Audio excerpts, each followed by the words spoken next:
Kevin, why are you the best person to lead USI into a general election, and outline how you will communicate the case for publicly funded education?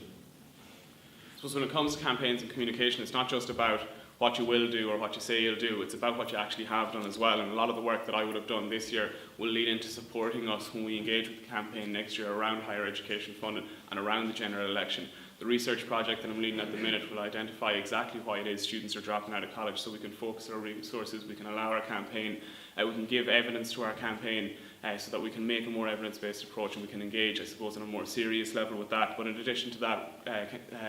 initiatives like the legislation working group allow us to work with smaller groups of people, I suppose, on a more efficient manner, which will allow us to dedicate more resources to the campaign itself. I'd have the campaigning, the lobbying, and I suppose the media experience in terms of how I'd have engaged on a national level for the last 2 years.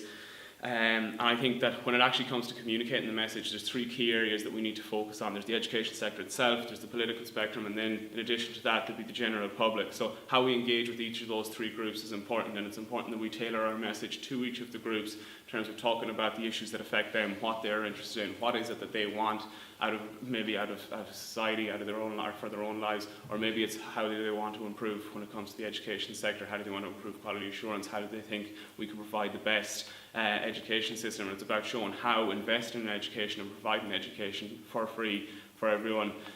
who wants to access it is the best way forward in terms of from an economic perspective, but more importantly from a social perspective, why it's important to provide that opportunity. And it's about being able to engage on a number of different levels with a number of different messages that are clear, that are consistent, and that are coherent depending on the group that you're engaging with.